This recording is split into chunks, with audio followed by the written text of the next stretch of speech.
జై భారత్ రాజు తోటి భారతీయులందరికీ నమస్కారాలు తెలియజేసుకుంటూ టాపిక్ ఏంటంటే మనం మన చరిత్రలో తీసుకున్నా మన పురాణాలు తీసుకున్నా మనిషికి ఈ మానవ సమాజానికి ఒక దిశా నిర్దేశాన్ని చూపించగలిగేటువంటి గ్రంథాలంటే ఏమైనా ఉన్నాయంటే అవి మనవే.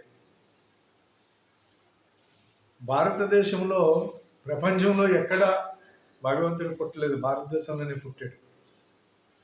ప్రపంచంలో ఉన్నటువంటి శవాలను తీసుకొచ్చి భారతదేశంలో పూర్తి చేసుకునేటువంటి, భారతదేశంలో దేవుడిని చెప్పుకునేటువంటి కొంతమంది గొర్రెలు ఉన్నారు.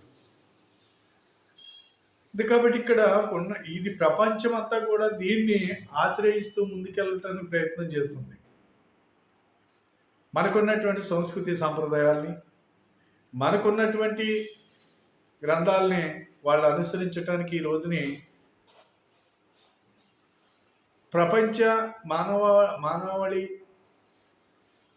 మనుగడ సాగించాలంటే భగవద్గీత ఒకటే అనేది అనేక దేశాల యొక్క అనేక మంది మేధావులు ఈ రోజుని చెబుతున్నది చూసాం, గతంలో చెప్పారు కూడా. కాబట్టి ఎందుచేతంటే ఈ యొక్క భారతదేశం పుణ్యభూమి, ధర్మభూమి, కర్మభూమి.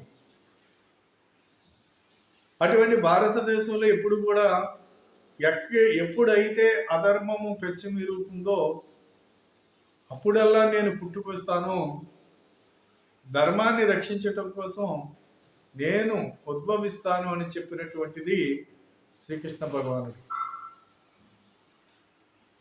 అది కాబట్టి ఏది జరిగినప్పటికైనా సరే, ఎక్కడైనా సరే అధర్మము రాజ్యం వెళ్తున్నటువంటి సమయంలో రాముడిగా, కృష్ణుడిగా అనేక రూపాల్లో, ఒక వీరబ్రహ్మేంద్ర స్వామిగా కానివ్వండి, అలాగే ఒక శంకరాచార్యులుగా కానివ్వండి, రకరకాల రూపాల్లో ఈ భారతదేశంలో పుట్టి ఇక్కడున్నటువంటి అధర్మాన్నంతటినీ కూడా భూస్థాపితం చేసి మళ్ళా వారు అవతారాన్ని సాధించుకుని వెళ్ళినటువంటి సంఘటనలే మన యొక్క చరిత్రలో మనం చూసాం, మనం విన్నాం. కాబట్టి అలాంటి పుణ్యభూమి మనది, అలాంటి వేదభూమి మనది. ప్రపంచానికి చూసినట్లయితే ఎక్కడ కూడా ఏ రకమైనటువంటి సాంప్రదాయం కానీ, ఎలాంటి సంస్కృతి కానీ, ఎలాంటి ఏది లేనటువంటి రోజుల్లో, తిండి తిట్టడం ఎలాగో తెలియని రోజులు, పట్ట కట్టుకుంటాం తెలియనటువంటి అనాగరికత అయినటువంటి ప్రపంచానికి తిండి తింటం ఎలాగో, బట్ట కట్టుకుంటాం ఎలాగో మనం నేర్పాం. ప్రతి ఒక్కదాన్ని కూడా యంత్రాలు కానివ్వండి, ఈ రోజున ఉన్నటువంటి అణుబాంబులు అనేవి మనం చెప్పుకుంటాం. ఈనాడు కాదు, మనం ఎప్పుడో భారతదేశంలో మనం అటువంటి ఆటలతోటి యుద్ధాలు జరిగినాయి. అంతే కాబట్టి మనకున్నటువంటి దేవీ దేవతలు ఎవరికైనా సరే ఆయుధాలు ఎందుకు ఉంటాయి అనుకుంటున్నారు? ధర్మరక్షణ కోసం ఖచ్చితంగా ఆయుధాలను ఉపయోగించవలసినటువంటి అవసరం ఉంది. ఆ ధర్మరక్షణ కోసం అవతరించేటువంటి మహానుభావులు అవతరిస్తారు. అవతరించి దాన్ని ఈ అక్కడ ఉన్నటువంటి ఏదైతే అధర్మం ఉందో దాన్ని ఖండిస్తారు. ఇవన్నీ జరుగుతూనే మనకు వస్తున్నాయి. ఈనాడు ప్రపంచమంతా కూడా చూసుకున్నట్లయితే కరోనాతోటి అనేక రకాలైనటువంటి ప్రపంచం మొత్తం అతలాకుతలం అయిపోయి మానవ సమాజము మొత్తం భయభ్రాంతులకు గురైపోయి భయంతో చచ్చిపోయినటువంటి వాళ్ళు కోట్ల మంది ఉన్నారు ప్రపంచంలో. కానీ భారతదేశంలో పరిస్థితి ఎలాంటి భయభ్రాంతులకి గురికాకుండా ఈ యొక్క 140 కోట్ల మంది సమాజాన్ని ఆర్థికంగా అన్ని రకాలుగా కూడా ఎలాంటి ఆకలి చావులు కానీ ఎలాంటి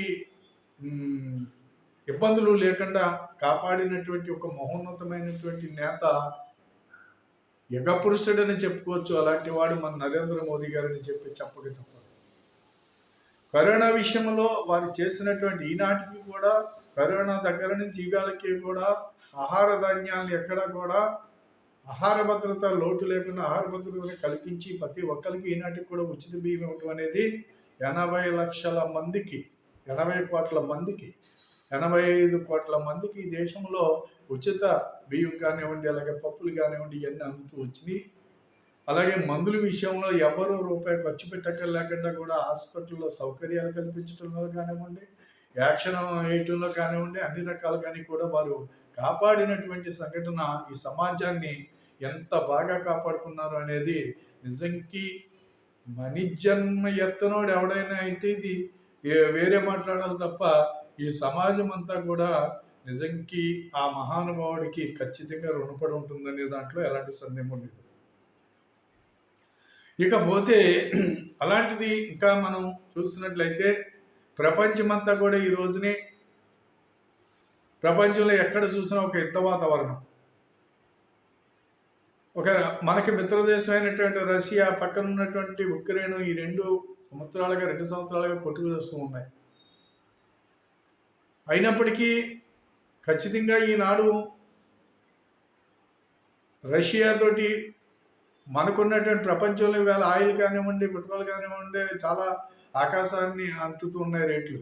కానీ భారతదేశంలో రష్యాతోటి ఒప్పందం చేసుకుని ఆ ఒప్పందాన్ని నాటో దేశాలు వ్యతిరేకించడం జరిగింది. అమెరికా వాళ్ళందరూ కూడా వ్యతిరేకించడం జరిగింది.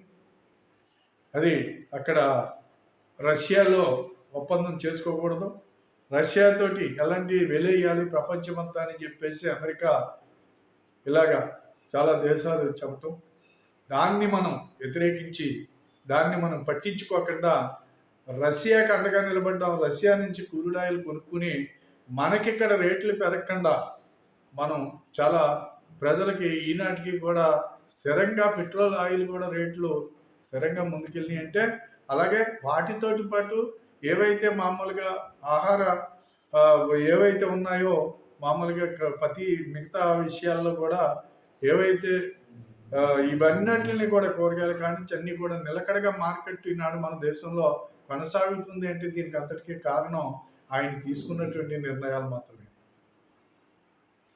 సరే, ఈనాడు 3వసారి ప్రధానమంత్రి కావటం, ఎట్టి పరిస్థితుల్లో ఈయన ప్రధానమంత్రి కానివ్వకూడదు, ఈ దేశం 5వ స్థానానికి వెళ్ళిపోయింది అభివృద్ధిలో ప్రపంచంలోనే, అది కాబట్టి దీన్ని ఎట్టి పరిస్థితుల్లోనే 3వసారి కానివ్వకూడదని అమెరికా వాడు కానివ్వండి, ప్రపంచంలో చాలా దేశాలు మోదీ గారిని, ఇటు చైనా కానివ్వండి, అమెరికా కానివ్వండి, పాకిస్తాన్ కానివ్వండి, వీళ్ళందరూ కూడా కుట్ర పన్ని అమెరికా నుంచి విపరీతమైనటువంటి నిధులు ఇక్కడ ఉన్నటువంటి ఇండియా కూటమి వాళ్ళకి నిధులు విపరీతమైన నిధులు సమకూర్చడం కానివ్వండి, జార్జ్ సోరీస్ లాంటి వాడు అనేక మంది యదవులందరూ కూడా ఈ దేశం మీద కన్నేసి ఈ దేశాన్ని పతనం చేయాలి, మోదీ గారిని ఎట్టి పరిస్థితుల్లో ప్రధానమంత్రి అయితే మళ్ళా నెక్స్ట్ 5 ఏళ్లలో ప్రపంచాన్ని దాటేస్తాడు, ప్రపంచంలో అన్ని దేశాలని దాటుకుని ముందుకెళ్ళిపోతారనేటువంటి కుళ్ళి కుతంత్రాలతోటి వీళ్ళు చేసినటువంటి కార్యక్రమాలన్నీ మనం చూసాం.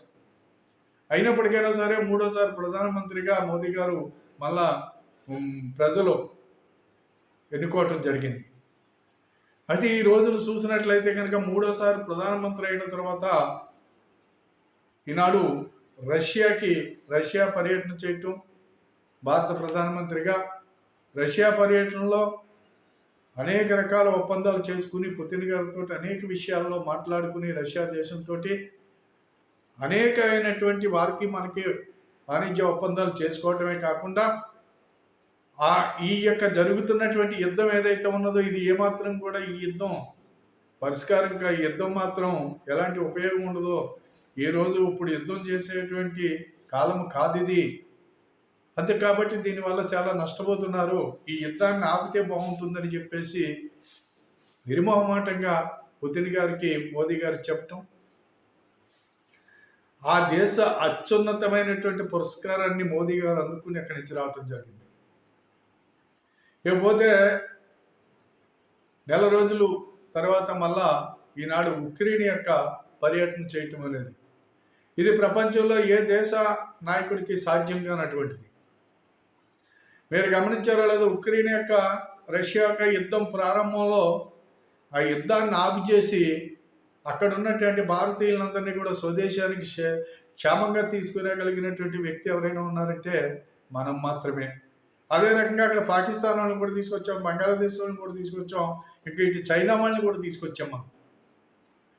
వాళ్ళు మనకి శత్రుత్వంగా వ్యవహరించినప్పటికైనా సరే వాళ్ళని కూడా మనం తీసుకొచ్చాం, మన జెండా పట్టుకుని వాళ్ళు బయటికి రావటం అనేది జరిగింది. ఇది చిన్న విషయం కాదు. ఇది సరే, అది అలా ఉన్నప్పటికీ ఈనాడు చూసినట్లయితే కనుక రష్యా పర్యటన తర్వాత మళ్ళీ ఇప్పుడు ఉక్రెయిన్ పర్యటన చేయటం అనేది ట్రైన్లో ప్రయాణం. ఏ దేశ ప్రధానమంత్రి ఇలాంటి సాహసాలు చేయడు. ఈ ప్రధానమంత్రి ఈ రోజు ట్రైన్లో ప్రయాణం అంటే, యుద్ధ భూమిలో అడుగు పెట్టడం అంటే నిజంగా ఇది ఎవరికి సాధ్యమవుతుంది? వీళ్ళిద్దరూ బద్ధ శత్రువులు కొట్టుకుంటూ ఉన్నారు కదా. అంటే ఆనాడు భారతంలో జరిగినటువంటి శ్రీకృష్ణ పరమాత్మ చేసినటువంటి రాయవార కార్యాన్ని మనం ఒకసారి గుర్తు చేసుకోవాల్సిన అవసరం ఉంది. ఈ సందర్భంగా శాంతి కోరుతూ పాండవుల తరపు నుంచి కౌరవుల దగ్గరికి వెళ్ళగలిగినటువంటి వ్యక్తి వెళ్ళి కౌరవులతోటి యుద్ధం పరిష్కారం కాదు, కనీసము మీరు ఆలోచించుకోండి, దీనివల్ల ఏ రకమైన ఉపయోగం లేదు, మీరందరూ కూడా నాశనం అయిపోతారు. అంతే కాబట్టి పాండవులు కోరుకుంటున్నారు 5 ఊళ్ళైనా వాళ్ళకి ఇవ్వండి, దీంట్లో పోయేదేమీ లేదు, వాళ్ళు కూడా మీ యొక్క తమ్ముడి గారి పిల్లలే కదా అని చెప్పి ఆనాటి రాజు ధృతరాష్ట్రుని అడగటం. మూర్ఖత్వంతో ఆ రోజుని అక్కడ ఉన్నటువంటి కౌరవుడు దుర్యోధనుడి యొక్క పరివారము ఆయన్ని బంధించాలని చూసినప్పుడు ఆ విశ్వరూపాన్ని చూపించటం, విశ్వరూపంతో వీళ్ళందరూ కూడా భయభ్రాంతులకు గురైనటువంటి సంఘటన కూడా చూసాం. అయినప్పటికైనా వాళ్ళలో ఏ రకమైనటువంటి బుద్ధి జ్ఞానం లేనటువంటి వాళ్ళు ఏం చేస్తారు, వాళ్ళకి అది ఏమాత్రం బాధపడలేదు. సరే, ధర్మం తరపున వీరు మళ్ళీ తిరిగి వచ్చి శ్రీకృష్ణ పరమాత్మ ధర్మం పక్కన నిలబడటం జరిగింది. భారత యుద్ధం ఆ రకంగా ఆ యుద్ధాన్ని, అందులో ఉన్న అధర్మాన్ని నిర్మూలన చేసి ధర్మస్థాపన చేసినటువంటి మహనీయుడు శ్రీకృష్ణ పరమాత్మ. అలాగే ఈ రోజుని అంతటి గొప్ప వ్యక్తిగా ఈ రోజుని మన ప్రధానమంత్రిని చెప్పుకోవచ్చు. ఎందుచేతంటే ఈ రోజుని రష్యా మిత్రదేశం, మిత్రుడి దగ్గరికి వెళ్ళాం. ఉక్రెయిన్ రష్యాకి శత్రుదేశం, ఉక్రెయిన్ దగ్గరికి వెళ్ళగలిగారంటే చిన్న విషయం కాదు. శాంతి మంత్రముతోటి నేను బుద్ధుడు పుట్టిన నేల నుంచి నేను రావటం జరిగింది. మేము కోరుకునేది శాంతి మంత్రమే. అలాగే వాణిజ్య ఒప్పందాలు మాకు అన్ని దేశాలతోటి మాకు అవసరం ఉంది. అంతే తప్ప యుద్ధ విషయాల్లో మాకు ఎట్టి పరిస్థితుల్లో యుద్ధ వాతావరణాన్ని ఆపు చేయండి. ఆపు చేసినప్పుడు మాత్రమే మీరు